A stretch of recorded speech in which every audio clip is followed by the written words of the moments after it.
All right, today at Free Field Training, we're looking at Haix's Black Eagle Tactical 2.0 boots. These are the 2.0 GTX. They're a pair of Gore-Tex duty boots made by Haix. This is their newest models.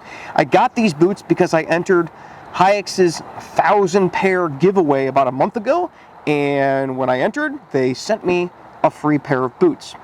So I've been wearing these for a month. I have not cleaned them. I have not polished them. I have worn them a whole lot at work, which is why I have gloves on while we're doing this, because I don't really want to touch the soles while we're going through this review. And I'm going to give you the positives and negatives of Haix's Black Eagle Tactical boots as I see them after a month. You can see that they have fared fairly well for a month worth of my use. I'll roll some video in here at some point of them all cleaned up, probably right about now, where you can see how they clean up after I polished them. It's going to be the first time that I polish them after using them. It's been summertime here. The only appreciable wear is really some scuffs on the back of the right heel. You can see there. And I keep hitting, which toe is it? This toe off the brake pedal of my car. I'm driving a 2017 Ford Explorer. For some reason, I always end up from where my foot is placed on the floor to reaching up for the brake pedal. I scuff it there. These are a fairly small exteriorly pair of boots compared to with some other duty boots on the market because they're more of an athletic style of boot.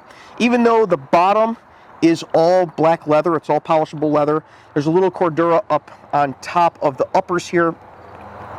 They're still fairly light. In fact, they're deceptively light given that it's a duty boot, that it's Gore-Tex, and it's a full leather bottom. I was expecting significantly more weight than this.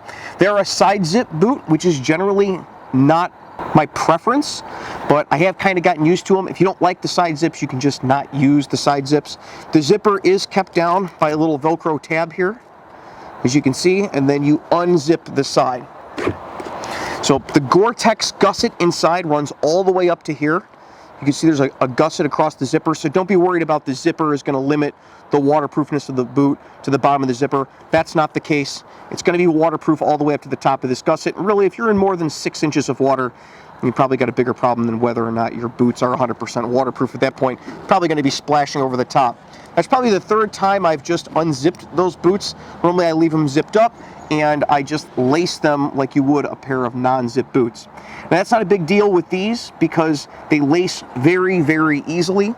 There isn't the issue of having to pull laces one at a time to tighten. There's basically a 2-zone lace system. So you pull here and it tightens, and then you pull at the top and it tightens the laces underneath fairly easily.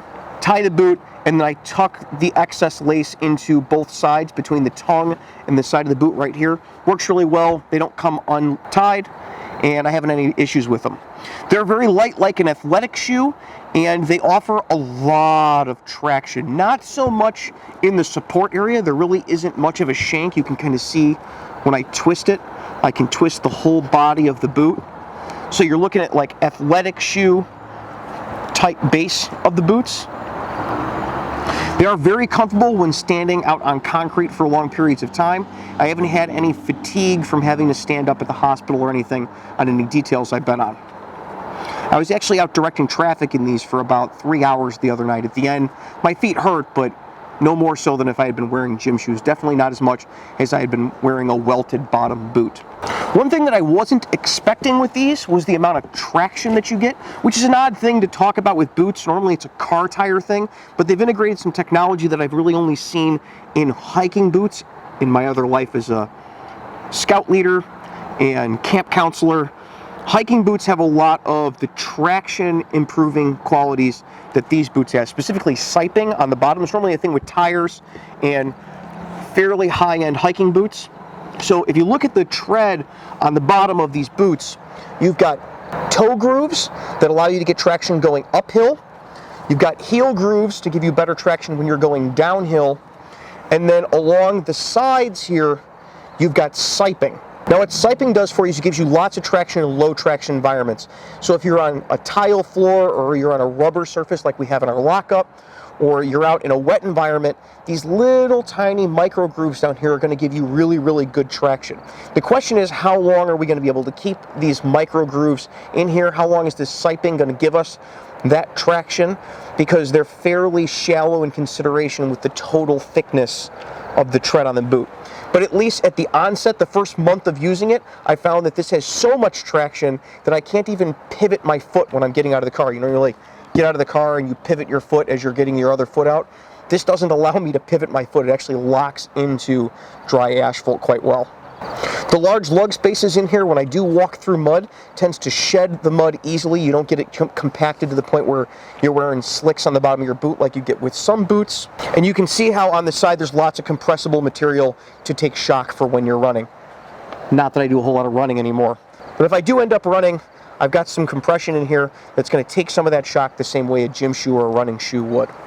Overall, I've been very happy with these boots. The only thing that I can point to and say I wish they had done a slightly better job on would be the shank, but I have a feeling that adding a full length or a half length or a 3/4 length PVC shank in this would have added significantly to the weight of it, and it would have taken away from that running shoe qualities that Haix was looking to put into their boots.